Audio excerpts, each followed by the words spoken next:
Straw Hut Media. Don't be alone with Jake Hogan. Hey kids, it's time for Don't Be Alone with Jake Hogan. And I am, of course, Jake Hogan, a guy who's a comedy writer and sometimes a director and a failed comic and a philosophy student at UCLA and a teacher at USC. Oh, I'm a dichotomy of education. It's very hard. This is a show called Don't Be Alone with Jake Hogan where I talk about things that are on my mind with smart, funny, and interesting people. And today will be no exception because I have a smart, funny, interesting guy here named Rob Edwards, who I'll be talking about in just a moment. But I want to first say that if you have any questions or comments for me, please write in to dbawjaykogen@gmail.com. And I will answer your questions. And we do a listener mail segment. I want your listener mail so we can ask a question of me and my guests, and we'll be on the show. And you'll have all your friends who watch the show with you. Do you have any friends? Does anybody watch your show? I don't know the answer to any of those questions, but if there are people who watch the show, they'll be impressed that you have your question on the show. I'm new to podcasting, so this is great. Although, very excited that our show just won a great award, the Golden Distraction Award, which is the highest honor any podcast could possibly get.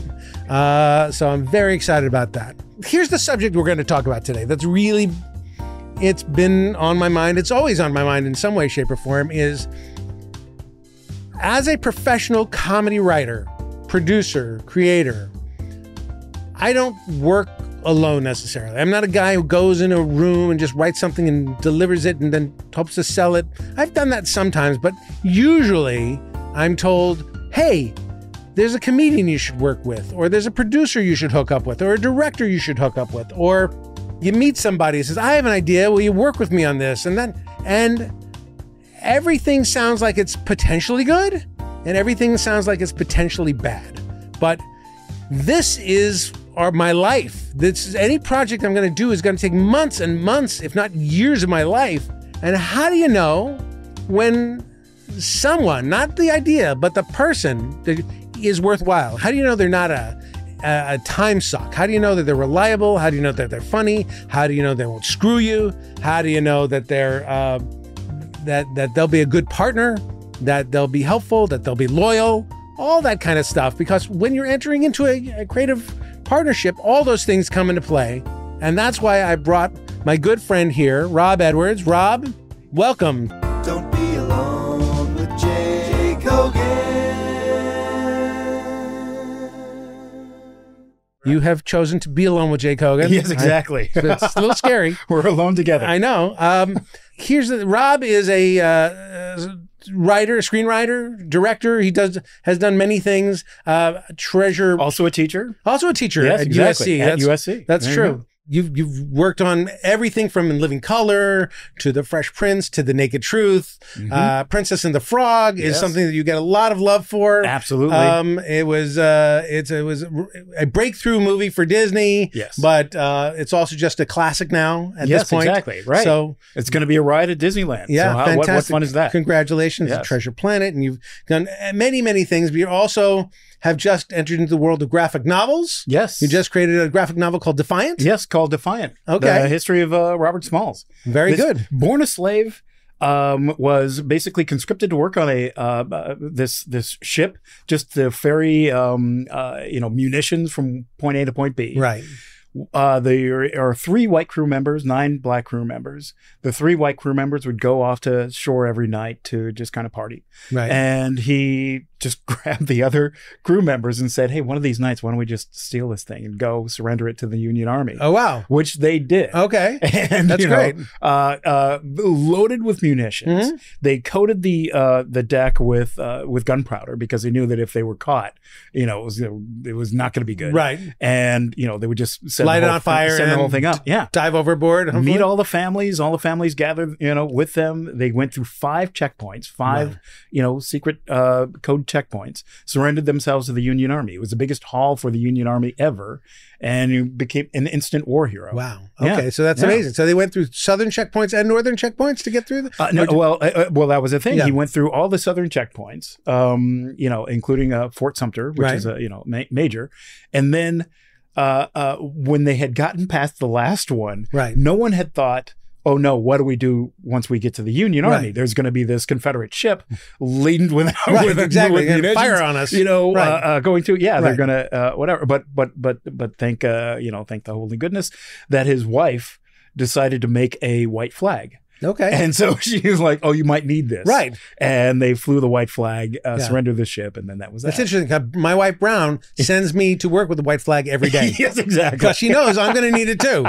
Absolutely. I've surrendered more times than you could possibly imagine. So that's good. Hey, we have that in common. Yes. Rob and I know each other for many, many years. I think it's 1985. In 1985, yes. Okay, we have a mutual love of a friend of ours named Sam Simon, who sort of brought us together. Yep. And we starting out exactly the same time, kind of doing exactly the same thing. Yeah, exactly. Parallel living all the way through. Right. And and I'm a huge fan of your family and your boys and your wife. Yes. And so this is we're not afraid to be alone together because Yeah, right, exactly. we're very good friends, and I love Robin. Thank you for being here. Oh, no, and the thanks for reason the topic I chose, of course, is like, how do you know who's a time suck? How do you know who's unreliable? How do you know that the reputation of a comic is really worthwhile, that they have value? Absolutely. Added value to your project as you move forward. Yes. I say this because I always considered you somebody who's got your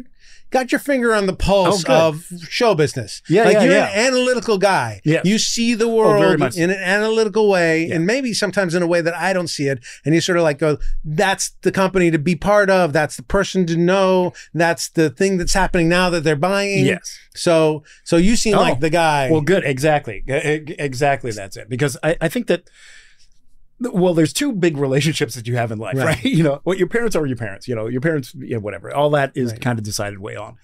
But you get married, right? And when you get married, you think about it like that sometimes you're introduced by somebody, sometimes you go out on you kind of meet them, you talk a little bit like, hey, why don't we go out, whatever.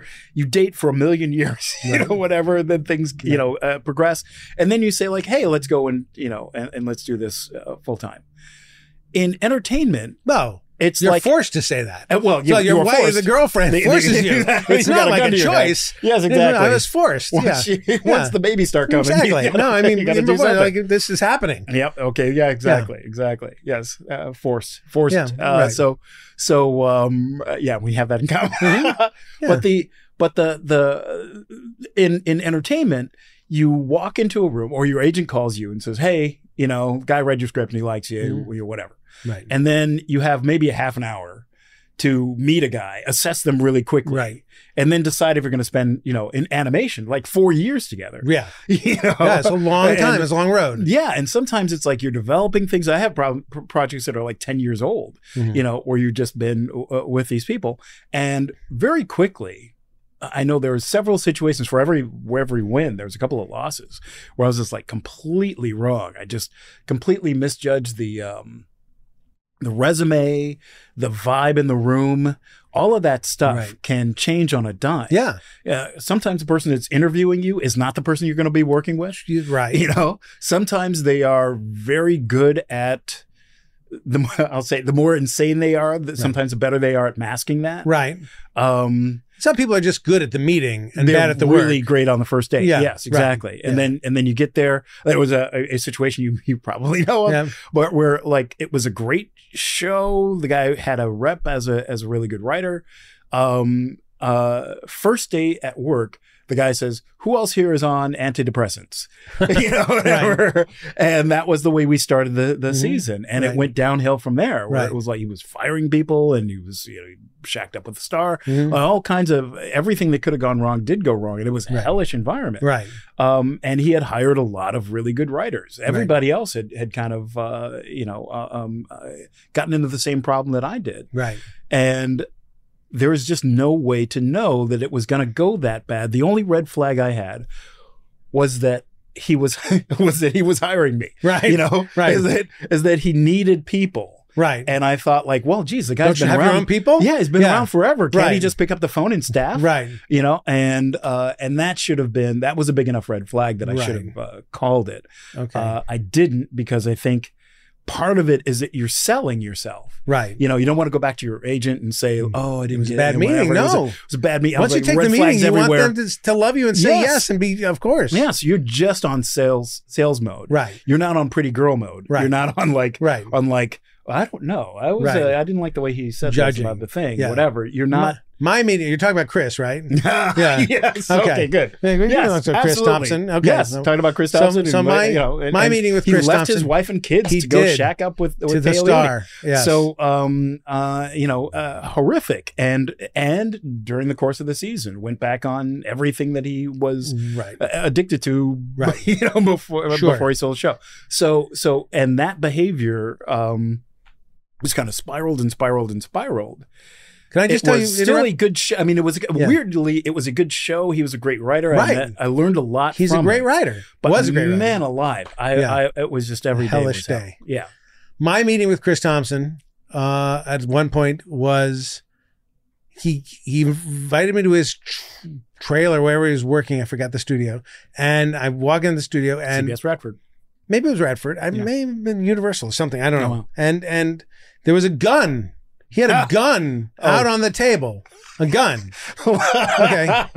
Like he's, oh my God. It's not the only meeting I've been to where somebody pulled a gun and put it on the table. Like he's a rap. There was rap another producer. one of the Ups brothers. Yes, exactly. But I'm telling you, one of the Ups brothers put a gun on the table. Nice. But he put a gun on the table. He's wearing a cowboy hat and cowboy boots. And then we were having a meeting, he's talking and he's looking, and I don't really feel like I'm getting any traction, but it's fine. I'm still talking. And at some point, he gets up and goes to take a shower. Oh, wow. During the meeting, in the shower. And you're supposed to wait for him to finish. Well, he's still kind of talking. Toweling off. Oh, okay. He's still kind of talking. So I'm shouting while he's taking a shower. And I'm like, does he want me to join him in the shower? Like, well, I don't know what's going on exactly. It felt a little harassy. Oh, it felt a little strange. Yes. I mean, but between the gun and I'm going to get naked and take a shower. Yeah, exactly. I was a little bit strange. That was one moment when I knew I wasn't questioning, should I be in business with that guy? Right. It felt very much like I should not be in business with that guy. Exactly. Red flag. And he didn't want to be in business with me. And that hurt still, even though I knew, even though I knew I didn't want to work with him. He didn't say he's the guy. At least pick me, so I can turn you down. I break up with you, But I mean, I'm sure. I didn't get that. What I got was he was super charming. And he said, why have you been working on all these shows? And I said, well, look, it's tough being a black writer in Hollywood. And this is a white show. And it is a bigger barrier for me to, whatever. And he says, I'm going to save you. Oh, I'm going to save your career out. All right. This is going to be the show that you work on. It's going to break you out and it's going to do all kinds of stuff. Just come with me, trust me, whatever. Right. And I'm like, yes, take me with you. Absolutely. Exactly. Hug me. Right. And he didn't with you. He didn't crazy drug addict. Didn't disrobe and get, get in the water or anything like that. It was just kind of like, yes. And people had said, oh, well, watch out because he's whatever, but he's been through these programs and he's much better now. And I think I even brought it up in the meeting. I said, well, look, here's the report on you. Right. And he says, oh, no, that's far behind me. I realized at a certain point that that was holding me back, right? And that for a time in my career, and he says for a time in my career, I would write the hippest thing that wouldn't get picked up, and then that's how I made my living. Right, is that I had a development deal. Right. Every year I'd write a pilot, and it would be like, oh, we wish we could do it. It's just too hip for the room. And then he says, okay, and I put all that away. I want to have a show on the air, and you're the kind, you're my team. You're one of the writers. Okay. Who's gonna go. And then just whatever. Yeah. And it was awful.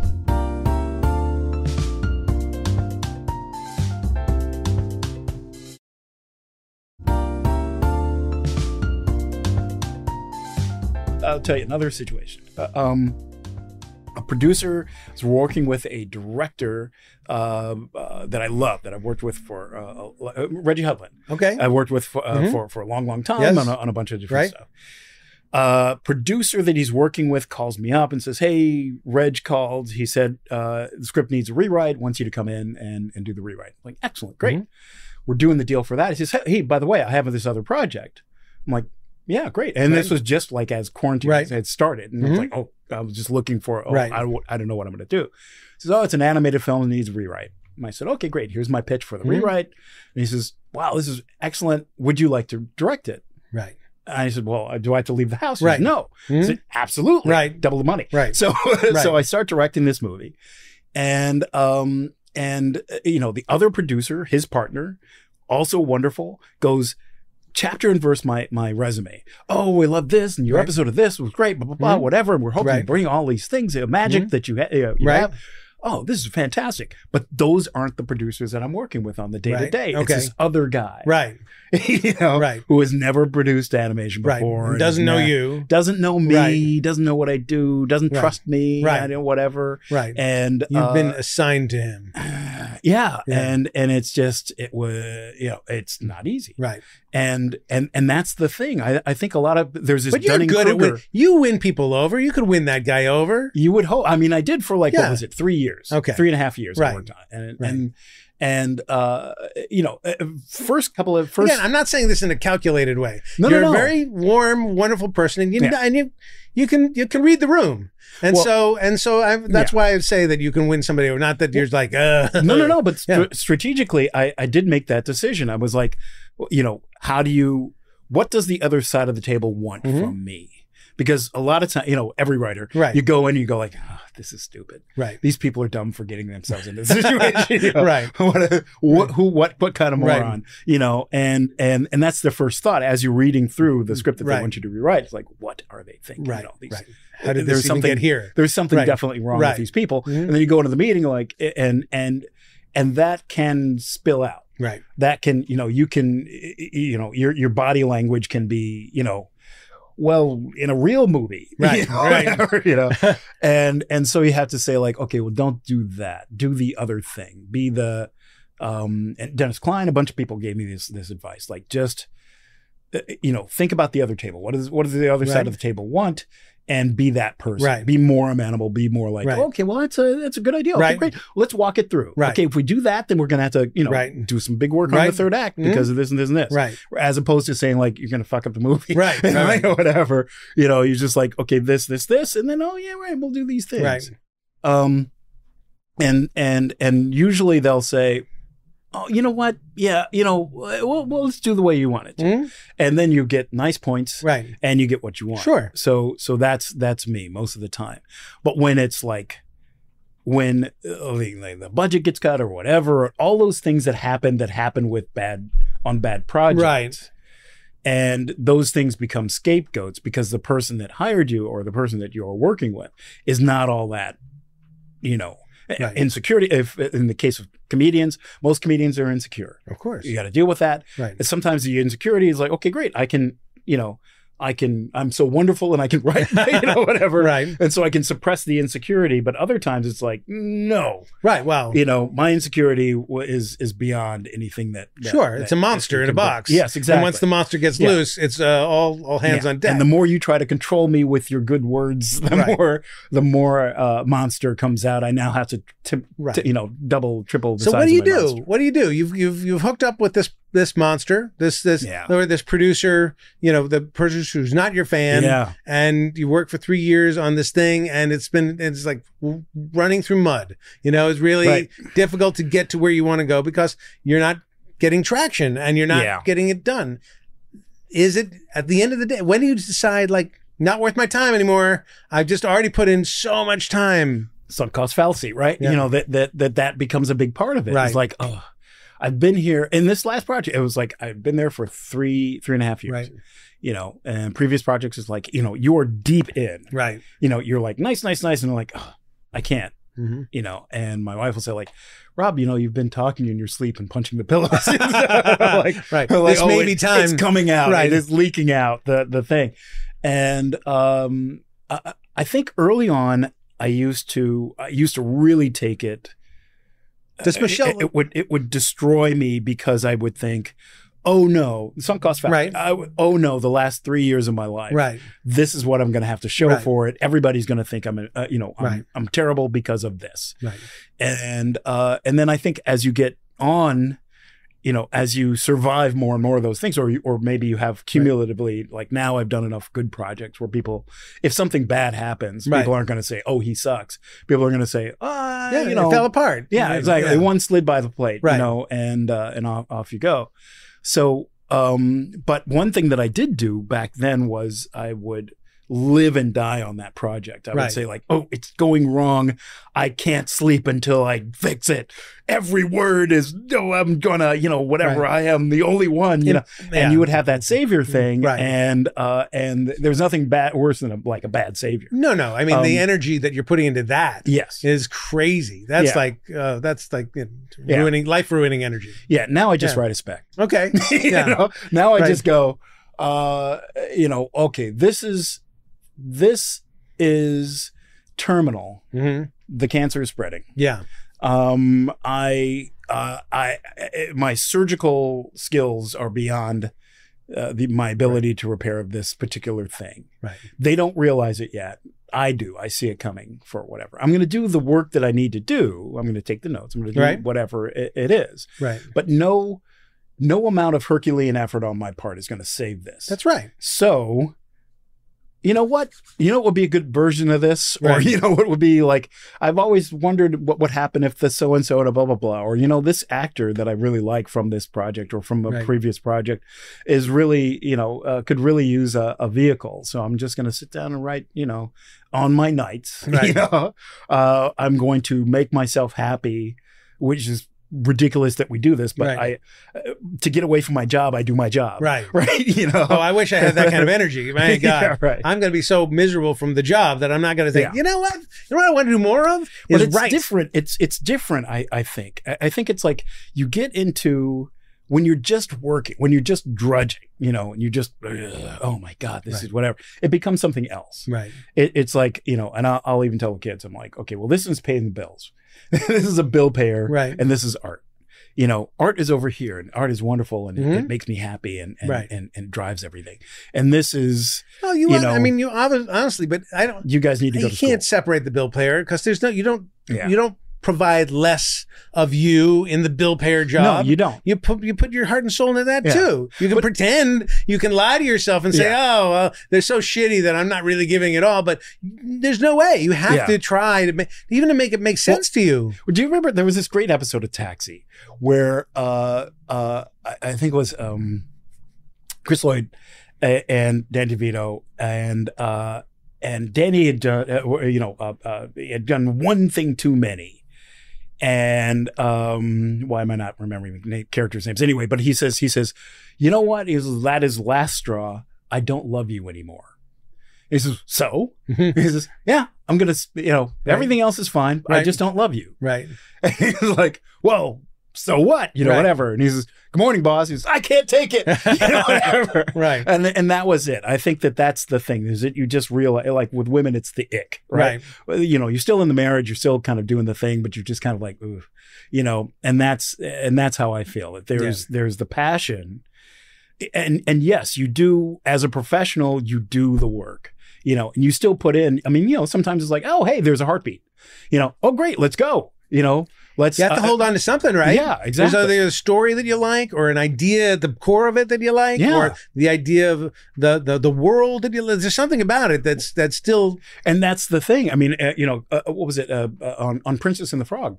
For a long time, there was the third act just didn't work. It did not work. And it was kind of like, oh, the movie, things are going great. And then we get into the third act and it's like, okay, we'll figure it out. And it was getting to the point where I was like, if we end the movie like this, it's not going to be, it's not going to be great. Right. And fortunately, and you talk about like, you get into the situation. I think that I found kindred spirit in the head of story on that thing. And I said, I just want to pitch you what I think the third act should be. And he says, oh my God, that's great. So I said, okay, now what? Right. I said, I can't draw it, but if we board it and figure out how Right. we can use already drawn drawings and Right. stuff like that. Well, I mean, then we can efficiently do it. And Yeah. we pitched it, we worked on it for a couple of Right. weeks, pitched it to the directors. They said, yay. And off we went. That took a lot more effort than just making the movie. Sure. And the movie was at that point, like we could have very easily just said, paycheck. Right. But we said, no, we love this thing. This is going to be great. We can see the looks on the face of children. People don't know that animated movies are a whole different breed of movies, because a lot of what you're writing has already been conceived by artists and Yes. animators. Yeah. And they say, like, here are these 8 sequences that are built into your, into your first act. Is what? Oh, yeah. This is terrible. This is yes, it's gorgeous, but it's slowing down my movie by a million These are years. 20 other frogs. Yes. Rob, these are 20 other frogs that'll be in the movie. Right. I'm like, there's just 2 frogs in the Right. movie. But that's the they're thing. beautiful drawings. Right, but they have enough power. Like the artists have equal power a lot of the times to the writer, or more so, because they're on they're on staff. You're the new guy. You're the guy who walks in. And so you have to fight with them, or not fight with them, cajole them into think that's beautiful and gorgeous. You know what would also be good? And like what you're saying. It's not that. If Yeah, you could get the exactly. story person, what you did was finding the story person and getting artists on your side to draw it. Yeah. That was pretty impressive. Yeah, exactly. Yeah. I mean, that's very, very difficult You to sell do. the dream, whatever. But also, like I say, that sometimes you are in the room with people that share your beliefs. Right. Because even in this animated thing, I would call back the guy who originally got me onto the project and say, like, hey, here's where I am. somewhere, like on a Right, beach. exactly. Like, are you still doing that? I quit that months ago. Exactly. Yeah. Exactly. It's like, Rob, we're happy that you're still, whatever, Right. that kind. And I'm like, okay, well, here's what's going on. You just tell me what is going on the other side of these phone calls.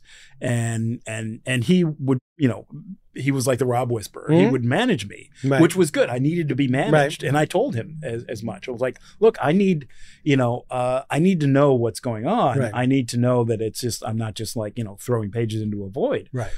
And that was, so that was a good Okay. So you're enticed by this company, this thing, the idea of directing. That's kind of fun. So you're Yes. enticed by that for a little while, and then it sort of, can become difficult.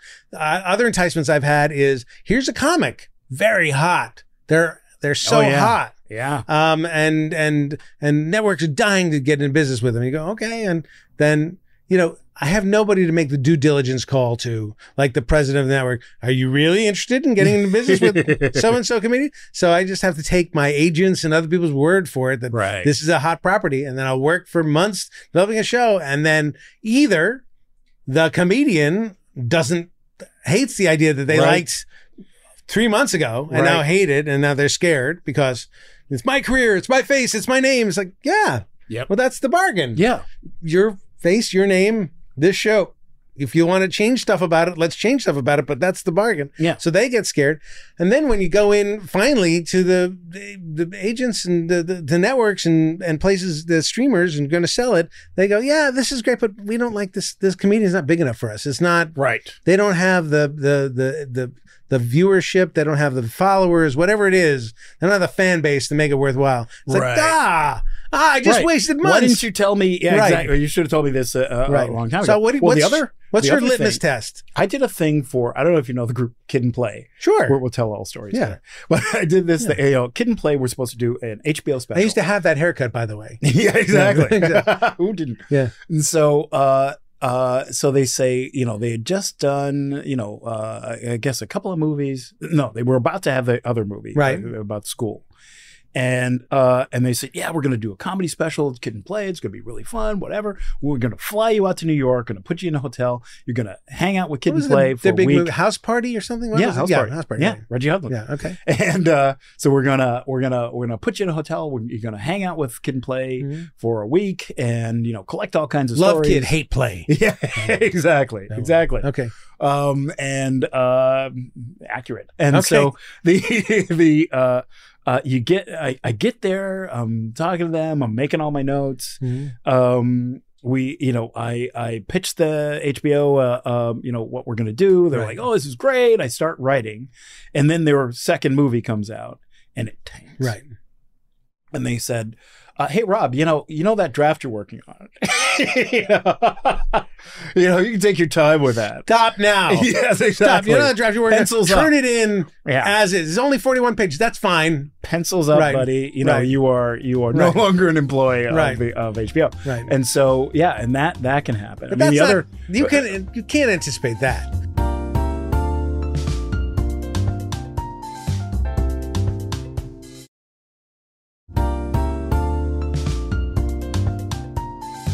I'm talking about the thing that we should have anticipated, which is, there's a comedian who's, again, this just says what a whore I am. Well, it's like the comedian who, on the face of it, has no particular personality, but has great impressions, and people say he's really hot, and it's like, I'll find a way to make the impression. Now there's the thing, right? Now, were you a fan of this particular comedian? Because that becomes the question. They brought me the stuff, and they go, these got really good impersonations, and I had a meeting with this person, great, and then I started working on this thing. It's like, oh my God, it's just pulling teeth, and it's terrible, and it's like such a mistake to get involved, and I'm too much of a big coward to say I'm out. I've reconsidered. I never do that. Well, I'll tell you, the first time when I got the call about Fresh Prince.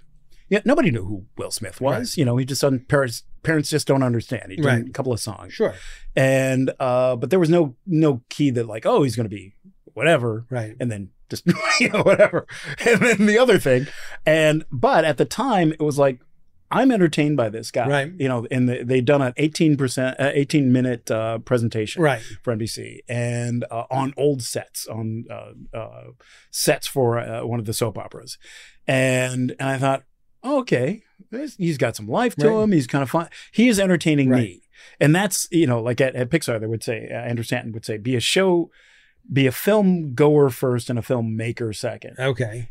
And Sorkin would say the same thing. And Lasseter, all these guys would say, make your own favorite thing, whatever it is, so kind of like use your own motor. Right. And so when I saw it, I thought, okay, I will watch this show. So I would like to contribute, I can think of episodes that I would like to see on this show. Right. And so that was my meeting. Okay. When I met Martin Lawrence. Right. Martin Lawrence, I'd also seen doing stand-up at on Sunset. And I was there. There was a big gaggle or whatever, all the writers, the showrunners are like, oh, okay, good. Take a look at this guy. And so I thought, okay, he's really funny. But I didn't think that I plugged into his humor. I didn't think that I could write for him particularly well. Right. And we had a conversation. It was cool. And then John Bowman wound up working on the show. I worked on the pilot, and I think I got in a fight with Martin on the pilot. Okay. Right. And it was about dress. It's terrible because he says like, oh yeah, I'm doing the shenane in a dress. It's really innovative. Mm-hmm. And I said, yeah, like Milton Berle, or like Flip Wilson or whatever. Right. And he just kind of gave me this look, and then it was like, get rid of him. Don't call comedians on their stuff. That was not good. That was not good on me. Backing up to Will Smith, because I must talk about this. Yes. So Will Smith, did you know when you were working on Fresh Prince that this guy was going to be like a superstar, on world-class Tom Cruise level star? And secondly, did you know he would be so crazy as to demolish himself on worldwide television? And that was the thing, because I also, I do a lot of stuff with Chris Rock, so I know both of them. Right. I know both sides of the hand. Right. And the thing about Will, first I saw, this guy, Alfonso Ribeiro said it best. He says, he will, because he was comparing Will Smith to LL Cool J. Right. He says Will will put on the dress once again. Right. The dress, but being that if it means getting the laugh, Will do whatever it takes to get the laugh. Right. He's going to skid across the floor in his underwear.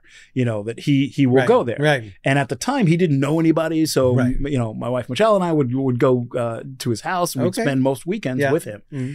And we would go to like the fights, or he would have the fight, whatever, Mike Tyson. Yeah. And he would stand in front of the TV as the fight was going on. And I was like, okay, this guy needs attention. Right. He is just, he must Right. have all the attention in the world. We can ride this guy for forever because he's not going to back away from celebrity. Right. And so that was a big part of his career. That seemed like he was other thing the is a shake whole of hand. other thing. Like he can go, he'll do what it takes, but he also like glad-handed everybody. And he was adorable. Uncle and he Will. would make sure that people left feeling good after meeting him and all that kind of stuff. Every interview, everything.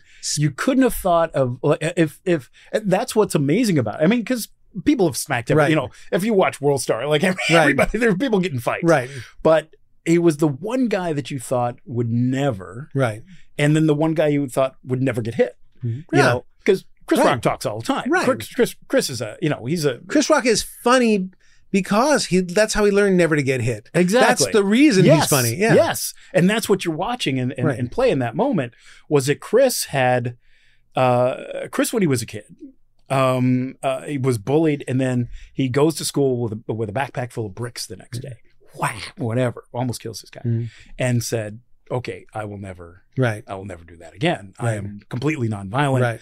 I will find a way to be aggressive without being whatever, blah, blah, blah, blah, you know, the whole thing. And the joke was as tame as a tame joke. Oh my God. Yeah. You know, you look so good with a bald head that, you know. It seemed like he had a fuse attached to him and the fuse was bound to go off. And the fuse had nothing to do with that joke, nothing to do with Chris at that moment. But Chris was a good target. They knew each other. They've known each other forever. And Chris is not going to hit you back. You know, what better target, you know, than a guy that you absolutely know has spent his life saying, I will never hit another man. You know, and so it's a sucker punch from of course. That. And you've got this guy who is, you know, I wouldn't say bottled up, but I would say like so well practiced, you know, in order to be a black celebrity at his level. No one has ever been, you know. You don't have to tell me. Exactly, you know. My whole black celebrity thing is pretty famous. You know, I wasn't going to say. Exactly. But you know, so Denzel, I mean, all these guys have come along, but nobody at that level. And what he did was he went all around the world, you know, on times when he didn't even have a movie and he just did talk shows and whatever. Look, I'm okay. And then all of a sudden his movies play overseas and everything like that. And he was exactly that, you know, like, this is who I need to be. Like what I was saying, like, you know, be who you need to be, you know, what the other side of the table wants you to be. So he's a corporate entity. He's as polished can be. And then just like on a night like that, where I'm sure the pressures of like, if he didn't win, it was going to be so embarrassing. And he had basically, you know, King Richard was kind of like, well, that part was just supposed to be it. But, I mean, it's maybe more than that. I don't know. I know that there was a lot. Obviously, there was a lot going on. And but if you're that guy, if you're that shake the hand guy for 30 years, it's gonna crack at some point. You do wonder. I mean, exactly. I mean, and yes, I do think, and if it is, I don't know. I mean, because I do think that there was a genuineness to it that I thought he was a sweet guy who kind of wound up in rap, you know, that he would go, Jazzy Jeff would tell this story about like, you know, Jazzy would do these parties and all this stuff. And then this nerd would come in. He was always dressed wrong. You know, he was just this kid from, you know, this obviously like upper middle class kid, you know, talked about, you know, his mom's new Porsche. Right. So that's who he is. And Jazzy Jeff is doing these house parties and he says, oh, Jesus. Okay, whatever. It's like 2:00 in the morning. Everybody's basically gone home. Here, have some mic time. And he goes and he does the thing and he's a party starter and he does really well. He says, okay, kid, come back next week. And that's how he became. It's not, you know, it's Jazzy Jeff and Fresh Prince, right? Jazzy Jeff was the star. Fresh Prince was just the guy who talked. And so he becomes this thing. He becomes this rapper. So he becomes famous for doing something that he's uncomfortable with to begin Right. with. He's not a rapper. He's a showman. Right. And then he winds up in the sitcom and all that kind of stuff and everything. But he's still got this rap past. Right. And everybody's like, oh, you're not hard like us, whatever. You don't swear and Right. blah, blah, blah, blah, blah. He's getting that every day, all the time. Right. He creates this life for himself. He's, whatever, living, doing his whole thing. And everything in the world is gnawing at him.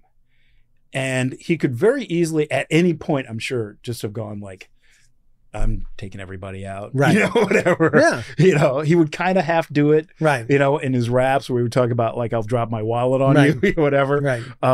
But it's tough being the nice guy when nobody else is nice. But I mean, ultimately, if I saw that guy, the guy standing in front of the TV, Yeah. who's like that's who I want to be in business with. Ultimately, that's who I Yes. want to be in business with. Right. I don't, try and picking that out from a sea of Right. people who are coming to you. Not everybody's coming to you Right. to say, let's be in business. But of those who are coming to you, some are worthwhile and some are not. And some See, you that's the love thing. and some you just love. And that's the key. Yeah. Do you feel the power to say no Yeah. in any of these situations? I do. I do. Okay, good, I good. now absolutely do. Yeah, because there have been so many of these guys, especially with comics, you're like, he's funny, he's not that funny. He's Right. not 3 years funny. Yeah. He's not Yeah. 3 years of my life. No, funny. I feel the power. And he's to not, say no. and having seen like what, now notorious, but what John Bowman went through with Martin Lawrence, Right.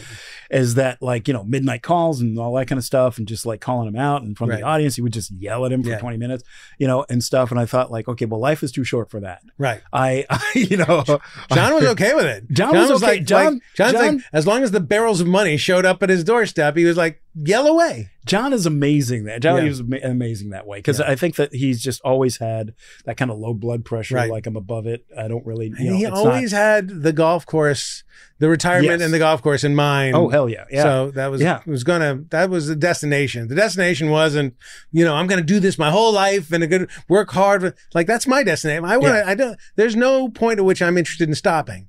See, me too. Yeah, So, exactly. I think he had an end point. Yeah. All right. Well, then, thank you for discussing this. We haven't really solved my problem. Well, So- wait. Well, No. let's do it. Okay. Okay. Because I think that it is. I think that it's. We approach it as a guy. Yeah. We're selling ourselves to the other person. Right. We don't approach it as a woman, which is Right. like, you have to earn your way to me. Mhm. And I think that that's, unfortunately, it's not the industry that we work Right. in, because writers are a dime a dozen. But I do think that it has to kind of change, at least individually, that if a lot of times what I will think is, would, Neil Simon do a show for this guy? Right. If I want to be Neil Simon, Right. whatever, Right. would Neil Simon do this? Probably not. Neil would look for somebody else, Hard to know. Well, hard to know, because Yeah. exactly. He, He you know, did have some. Yeah, he had some flops He too. So had I some don't know. flops in there. Yeah. I don't know. I mean, Neil Simon found the humanity, at least in his characters, and found actors to bring out that humanity. Yeah. Or somebody did. I'm not sure exactly who, Absolutely. but the people he worked with to Right. make it happen. I mean, I don't know. Walter Matthau, Jack Lemmon, Art Carney, whoever, Yeah. his people. He had good people. Yeah. He had good people. So I don't know. And maybe that's it too. Is it like we need to be more proactive and go and find, like, here's a comic. I Like, guess I just so. I saw- want to sell. That's so much work, though. You got to sell that guy. Once you find that guy, Yeah. you got to sell them to the buyers, and that's a whole other set of work. That's what graphic novels are for. That's what I'm doing, man. I'm like, All right. the model has to change, where we have to kind of create the IP. Where is and- Defiant available? Where do if I want to buy Defiant? It is a Kickstarter now. I'm not buying Defiant, by the way. Yeah, right. I'm not Exactly. buying. Don't. I'm not buying. It's a you'll Kickstarter. get Okay. one will be on your All right. doorstep. Okay. But it's Legion M is the company that I'm working with. I know. Yeah, Legion. those guys are Okay. great. Yeah. And it's this guy Ray Anthony Height is doing the artwork for it. This guy and Nicholas Draper Ivy is doing covers, Great. and probably some other fantastic Right. artists are doing some covers and stuff like that. It will be around. It is a Kickstarter now. Okay. It is being done now. All right. I've seen a bunch of the drawings that are just fantastic. Great. I think like next February, in time for Black History Month next Right. year, they will That's be such out. a huge gift giving time. Black History Month. Yes. I remember It's like I showed Christmas. up, all the presents showed up at my house. That's so great. Yes, Black Yeah. History Clause. I will actually buy the book, and I'm going to do a little Kickstarter because I'm a fan of yours. So that's very exciting Okay. for me. And I'm, I'm not going to say it's a lot, but it's good, whatever I can do. 15 You're bucks, only man. asking people for what they can do. So. Exactly. And I'm sure there are tiers. I won't be in the first tier, the second Right, tier. right. Okay. Okay. Now it's question time. It's question time.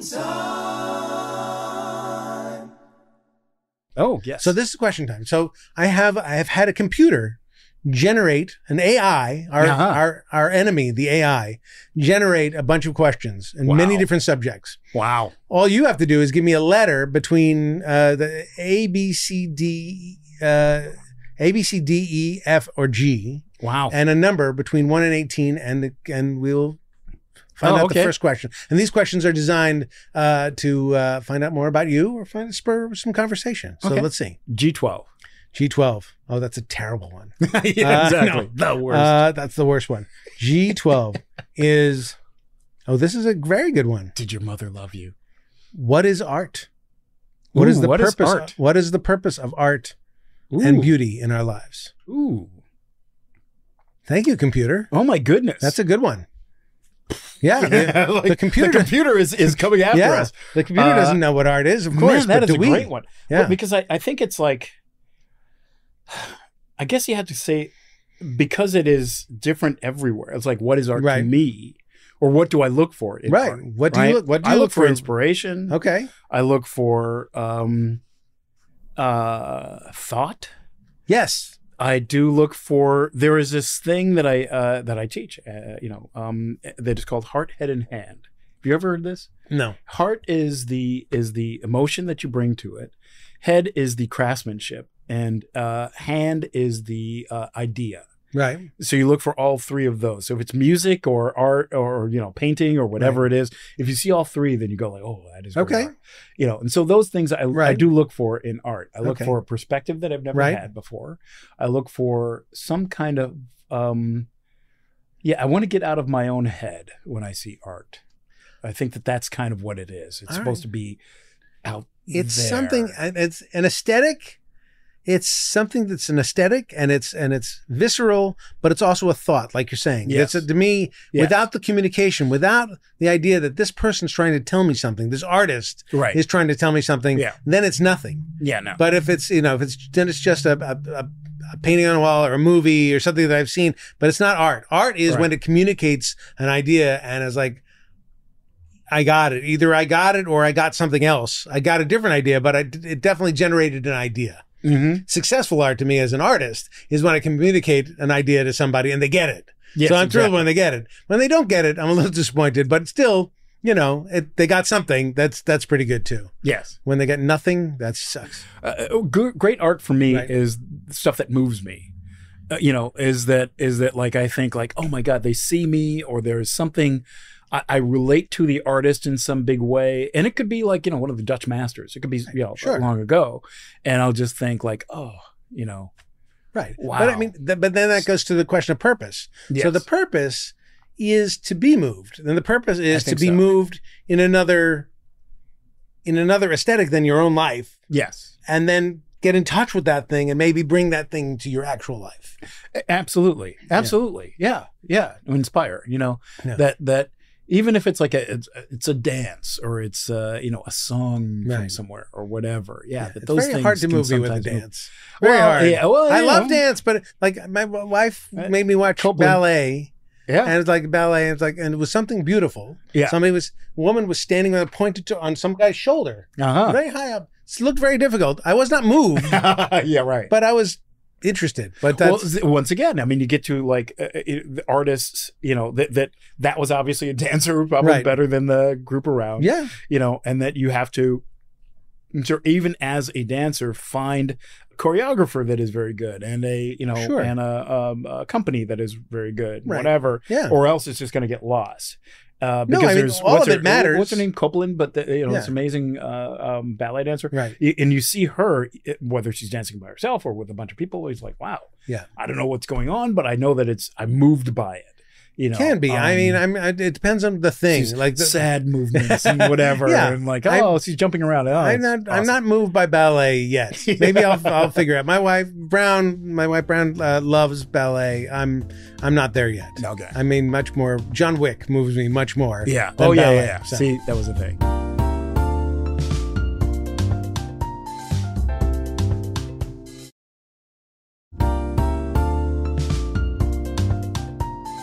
So another letter and question and number. Let's see. H3. H3. E, G. Oh, it only goes up to G. Oh, okay. So no, there is no H3. I was going with the hurricane. Let's see. C4. C4. C4 is, what's your communication style like, and how do you express your thoughts and feelings? Do you have a style? I do. I think I do. I think after all this time, I must. Yes. I think it was. I was talking to John Landis, and he says, "Well, what kind of stuff do you write?" I said, "Well, if two black people pick up a gun and say something funny, I want to be the guy that writes it." Okay. So I like the idea of, I like action, I like fantasy, I like wise guy stuff. The idea of entertaining, which is why I like I've done a couple of things with Marvel, a lot of animation and stuff like that. What I like is that the possibility of it all, right? And to take to ground the idea of a frog, of two frogs, meeting in the bayou. Right. Like, you can't just play them as frogs. You have to kind of like live in their bodies and kind of like make them super real. I like. But making a frog, animated frog, real has a limit. Like, yes. I mean, you're making them believable, not real. Right. Exactly. So we have to believe. Although I'll tell you, when I hadn't told Michelle anything about the movie at all. We go to the premiere. Right. And she's sitting next to me, and she's like elbowing me all the way through, because there were dialogue, like word for word, dates that we conversations, had, and things that she had called me, and things whatever, and blah blah blah, and she burst into tears at the end. She's like, "Oh, this is beautiful." That's great. And I said, "Okay, great. Well, that was it for me, was, can I relate to both Naveen and Tiana, and can I write as real a sequence as I can, and then add the elements of them being frogs in the body." Right. So that's what I like. If anything's going to be written on my, whatever artistic tombstone, I want it to be like, oh yeah, he did funny action fantasy that was hip and relatable. Too long. Yes, exactly. The tombstone is way too long. Just like, okay. We got to get like, he was funny, then end of story. Writer. Yes, exactly. Writer husband. All right, now it's time for our viewer mail, our listener mail. Yeah. Now it's time for listener mail. Dear Jay, okay, so I am full-time caregiver for my mother. She's bedridden and 24/7 care. I live online. I can't go anywhere or do anything unless I find a sitter for my mom. So I rarely leave the house. How do I interact with folks online without looking like I'm a stalker?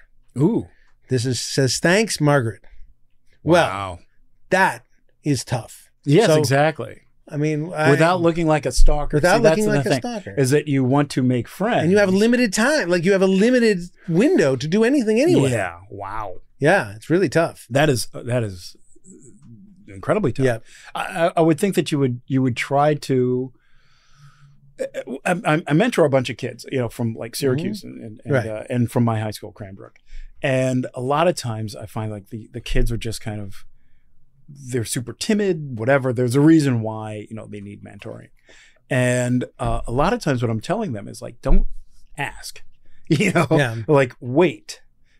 Just be who you are. Be exceptional in some way. Just present that as yourself. If you're not exceptional, become exceptional. That's easy to say and hard to do. Yes. Well, become exceptional. But that's a big part of it. It's like, well, how can you? Margaret's at home taking care of her loved one. She has no time to become exceptional. But that's amazing. I guess so. I would imagine that there are probably for her several people in the same exact boat. But you don't want to hang out with those people. If you're hanging out, you want some break from this. You don't want more people. One or two of them might be. You don't want to just sit there and talk about that all the time. But I would imagine the club of people who spend 24/7 taking care of their parent. But you figure that they're caring, right? Yeah, that they're caring. They're probably interested. They're obviously bored out of their gourds, and they have limited amount of time. Right. So whatever. So I would think that would be first a great place to start. Like, hey, hey forum, just want to see what do you do with blah blah blah, and how do you solve this problem, blah blah blah. And I'm sure that sometimes there are groups like that. There are groups for like every. Of course. The great thing about the internet, right? Is it like, there are 3 people who have. Like, porn is the great thing about the internet. Yes, exactly. After that, another thing is meeting other people. Yeah, sure. But you can find like the 6-finger club, or whatever. Exactly. Like. But going back to porn. Yes. Okay. Yes. Sure. But there were little groups of people like that. I guess that would be it. But I always think if she's worried about feeling like a stalker, that would be a good place to start, because it means that she might have, she might have stalker vibe, Right. Or the other way, but it's a good thing to be aware of. Demure, like she's. Often, if you think I don't want to be a stalker, it means you're too shy. It means you're holding yourself back. You're holding yourself, right? Yes. So exactly. you're taking out a whole mid-range of behavior between stalker and I say push harder than you think you have to. Yeah, probably. And then find a way in to friends and I mean, obviously, if you have a reservoir of people that you know from your life that you can call and be part of your club there, but to meet new people, a common interest is the main thing. Well, see, I think that's the key, right? Is it sometimes when you're caring for somebody else, you lose who you are, and you just become, like you were saying, like, all you can talk about is, we both have infirm people who we're taking care of, and what is it that you're not doing while you're doing that? Right. Do you like model rocketry? Right. Do you like music? Do you like, wine? Do you like, anything under the sun? And can you be that for that amount of time? Right. For that amount of time is the question. But just get out of whatever it is, get away from the thing that you're doing, be that person. And then, close the door, get back into it. And then at least you can kind of have something going on in your mind. You need a break. You need a break. You need rest. Burnout in that kind of situation, very easy to happen. I know personally from, my parents and just taking care of people in my life, you can lose yourself completely in that job. So I give Margaret my entire respect and love, but I also think that Margaret's got to find breaks. Margaret's got to find somebody who's going to relieve her sometimes, and Margaret's got to sort of find herself. Yeah, Margaret's got to find Margaret. Yeah, exactly. Margaret's got to figure out who Margaret is, because the good and bad of it is, a similar situation. At a certain point, you're not just a caregiver anymore, and you have to find yourself. Right. You have to figure out. You've got years lost, but you're not done. Right. And what happens afterwards, and kind of dream of a world after that moment. Yeah. Wow. All right. Great question. Yeah. Thank you, Margaret. All right. Now this is the last section of our little show before we say goodbye, which is we bring the joy. A moment of joy. You're going to tell me something that brings you joy, that you recommend, either a thing, a person, a place, a sunset, anything. Yes. What brings you joy? Well, there are these things called puppies. And they're like dogs. And they're delicious. They are delicious. So good. I got to tell you. Yeah. Well, that was my second. I was like, there is, I'll give you a quickie and then a good. Okay. There's this restaurant called Alta Adams. It's a soul food restaurant. Of course, on Adams. And it is amazing. Okay. Just ate there on Saturday. What's the greatest things that they have? Everything. Okay. Oxtail fried rice. Right. Amazing. They do fry a chicken better than anybody I've seen. All right. They the shrimp and grits is amazing. And for whatever reason, they have an incredible wine list. Do they do a pairing, a wine pairing with shrimp and grits? Yeah, well, they do. Okay, they do. The guy will bring out. I think it was a Riesling, right? An off-dry Riesling. So that was fun. So here's my actual thing. Right. Was on that trajectory was that for the longest time, I think even when I was a kid, my mom would have like these wines and stuff like that. And she was like, doctor's wife. So she just really wanted to like get her thing together. So she would always like, when I'm 10 years old, she would like, okay, hey, try this, try this, try this. So I always had like a kind of a base knowledge of wine. And I always kind of like considered myself a bit of a wino. Mm-hmm. And then somebody said, dude, you got to take an enophile. An enophile. Yes. And wino. And so this friend of mine said, hey, you should go take the WSET class in wine. And it was at the Sofitel, which is not far from here. 1 day class. Right. There was a 2 day class or a 3 day class that's a little bit more advanced, but it was amazing. Right. It's like one of these things I always say, like wine is trying to tell you something about itself. Right. And a lot of times I'm just sitting there going like, oh, it's good. Right. This is good and this is not as good, but I couldn't tell like why or anything like that. And just kind of demystifying wine. Yeah, for sure. It was all you do. You just sit there and you taste wine. I think we tasted like something like 30 wines or something like that. Oh, that's great. For the day. Yeah. And you're kind of like, you blind tasting everything. So it's like, okay, well, can you find the this and this? Can you whatever? Okay, which is this? Right. Which is the Riesling and which is the Chardonnay? And like, okay, well, I think it's this. Right. Good job. Good job. And then you come out of there and you go, I can sit down and look at any wine list in town and basically, not go, right. You don't have to feel whatever. We took one of those courses in brings joy. Paris. Oh. Brown, Charlie, and myself all went to Paris a few months ago. And for some reason, Brown said, I want to take the wine tasting thing. So we went to the wine tasting thing. We didn't have 30 wines. We had 7. Okay. But it was great. It was great. Yeah. Yeah. From different regions of France. It was fabulous. And it's that little thing, because you're always sitting there at dinner and you go like, I'll have, and you point to the wine list and you say, hey, could you please, help me? And just demystifying that. For sure. It's like nothing else. Like if I know like, okay, I want grilled chicken or fry or whatever, I know what that is. And if I want orange juice or pineapple juice, I know what that is. Right. But if wine, I just sit there and stare at until now. Yeah, but I've been to wine parties at your house and stuff like that. You guys know wine. Yes, and Michelle knows wine. Yeah, so, exactly. Yeah, she knows what she likes and she knows what she doesn't like. Right. And now I know, okay, great. I will just put a bottle in front of her and say like, oh, trust me. You're going to like this. You're going to like this. I know your palate. Right. And I know this. We would never have ever bought this before, but here. That's amazing. So WSET. You know how many times I've done something for And they give you a little pin. A badge. Oh, nice. A little pin so you can wear it. How many times I've done something for Brown and said, trust me, you'll like this? Yes. Never. I know. No. She's very mercurial. Well, I don't know. You take your life in your hands. Exactly. I have no idea. Yes. Well, thank you for being here. Thank you for being alone with Jake Hogan. Yes. It's great that you were such a great and interesting person, and I'm proud to call you my friend. Yes. So that's fabulous that we can spend this time together. Been trying to have dinner or something, but at least we could do this. I'll pick the wine. I appreciate that. So thanks, Rob Edwards, for being here. And I want to say thanks to the audience for tuning in. This has been another episode of Don't Be Alone with Jake Hogan. Remember, the email address here is dbawjaykogen@gmail.com. And hopefully we'll see you again next time. And thanks for being alone with Jake Hogan.